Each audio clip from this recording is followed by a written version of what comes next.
Alrighty, so we're about 24 to 36 hours out from Cyclone Alfred reaching the coastline. And boy, it's going to be a pretty big storm. It's classified as a Category 2 cyclone. In the grand scheme of things, Category 2 isn't too severe, but Brisbane area, the southeast Queensland region, hasn't suffered from a cyclone event in nearly 50 years' time. So it's going to be a pretty rude awakening. It's a bit of a freak natural disaster that we're facing in the next few days. I'm just doing a walk around the backyard right now, just to show you what's going on. It's probably likely that a few of our trees will come down. We're expected to get wind speeds up to about 150 kilometers an hour, and this entire cyclone is going to be accompanied with a whole lot of rain, even for the days to come after the majority of the wind has pushed through. So that'll be interesting as well. Another thing that's going to be interesting is how the wildlife handles the cyclone. Wildlife is more adapted to facing severe weather events, but the wildlife that we've got around here, though, hasn't personally experienced a cyclone event. A cyclone might be pretty destructive and impactful to their habitat and might spook them out quite a lot. This is what the dam looks like right now. So it's already at a pretty high water level. So I wouldn't be surprised to see it encroach up on this thoroughfare through here. And we've got a bit of a runoff down the back there. So that could be flowing pretty heavily and coming through and washing out into those catchment systems. This right here is an ant nest. This has been in construction for quite a while now, so it should be pretty stable and solidified on this branch. It's a relatively flimsy branch, so it could go when the winds pick up. Just this little stream around the back of here. This should see quite a lot of flow, and a lot of this grass here will get flattened by the rushing water. So as you can see, the cyclone conditions are coming.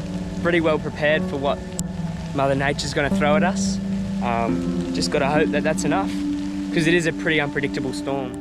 The rain is coming in right now, so it's on its way. Just a matter of time now.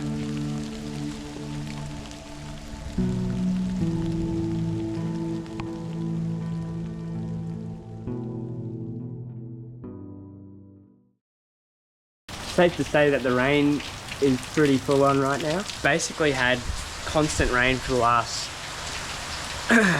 30-40 hours or so. The other night we had this tree come down conveniently straight on top of the power line that connects us to the power grid. We haven't had power for 24 hours as well, and that is a big honking tree. It's an African tulip. And it also uprooted a eucalypt in that patch of forest as well. Our driveway is littered with logs and sticks.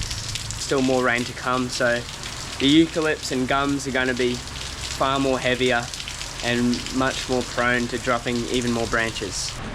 Wind is coming in hard, bro. You have to get a lot of water for this to be flowing. That's pretty much going over the path here. Yeah. Oh wow. You got to be looking up all the time at the branches to see if there's something that might fall, because they just come down so readily. That one there came down last night. You can look at all the water just running down the trunks of all these trees. Pretty full on. Oh, that wind is icy.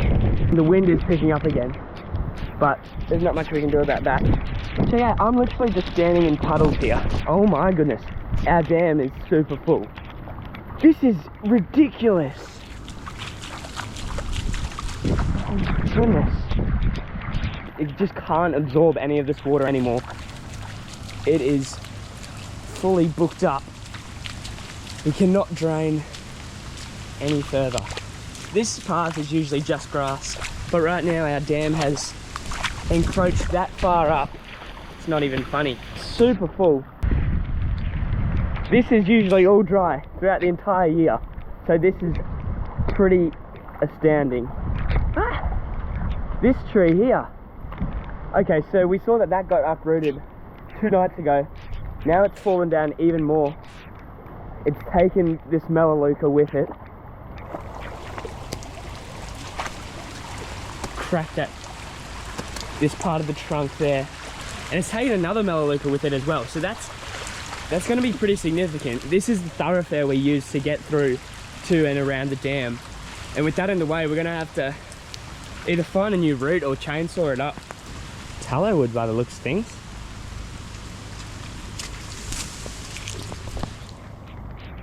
Smells good still. We might just sneak through here. Oh, I am in deep water here. And that's what it looks like uprooted. That is pretty significant. Holy mackerel. And that's usually dry throughout the entire year, but now you've just got water rushing through it all the way around. Oh my goodness. Okay, well, so this is our dam. But check this out. This is all water throughout here. It's just completely filled up. Oh my word. This could easily, if we keep on getting rain, these dams are going to connect, which is going to be pretty extreme. Our ant nest. That's the ant nest I was talking about. Still intact. How in the world? I see nature is far better adapted than we are to surviving events like this. Oh, what? This flow is extreme, bro.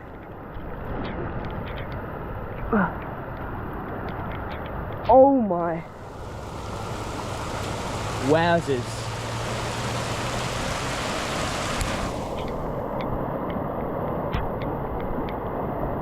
Pretty sure I showed you this the other day. Nowhere near this much flow. That is extraordinary. We had 175 mils overnight. Supposed to get like 200 mils within the next 6 hours, which is pretty extraordinary as well. So yeah, as I said, this flow is gonna get even worse. I'm gonna head back now. What? Absolutely insane. The nice thing about branches falling down and weather like this is it creates new habitat, new snags for fish to swim around and birds to sit on. So although super destructive, cyclones and weather events like these just support lots of new life and new growth as well. So it is a process that needs to keep happening, but preferably not of this severity. Yeah, so this flow is just going to keep on rocketing through. Whoa! Okay, I'm fully drenched now, so I probably should have put that raincoat on, but that's all right. With so much water running down the grass, I decided it would be a great idea to go skimboarding. We're pretty safe to skimboard here because there's not really any eucalypts branches over this patch, so it's raining, the water's flowing, we'll make the most of it.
Oh no.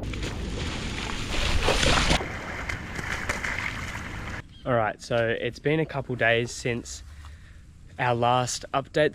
Where I am right now is a location at which this African tulip and this eucalypt tree came crashing down and took out our service and our phone line. Luckily, there's nothing dangerous about it. It's not going to harm us or anything, so this is why we can go walking around and having a look at just this utter destruction. So that is the root ball. So it is incredibly big. It's taken out all these other trees. It's caused a lot of damage and it's going to take a lot of effort to clear it all up. So that's our gum tree, our eucalypt that came down. That's the African tulip that came down. This eucalypt is almost 2 times the size of that African tulip in terms of the root ball. And compared to me, that is ridiculous. That is insane. Just the sheer size and scale of that is incredible. Definitely at least 2 meters tall, because I'm like nearly 2 meters. So yeah, so it's probably like 3 meters more like. We think that the tulip came crashing down first and took this big boy with it.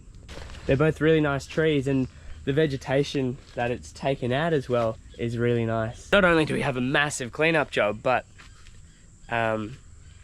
plants, I like nature, and just seeing all this destruction is pretty hurtful, but in essence it's going to support more growth. So this is going to be the last update I give you on the aftermath of Tropical Cyclone Alfred. It's been a hectic last week. Lots of things have happened. We went skimboarding, our dam was overflowing. Pretty scary, but also fun at times. And I just hope that for those of you who are also affected by the cyclone, that you're recovering well, you're receiving the support that you need, both physical support to your property and emotional and mental support, because it is a pretty crazy event and it can be devastating at times. And yeah, that was a bit of an insight into the destructiveness of Tropical Cyclone Alfred.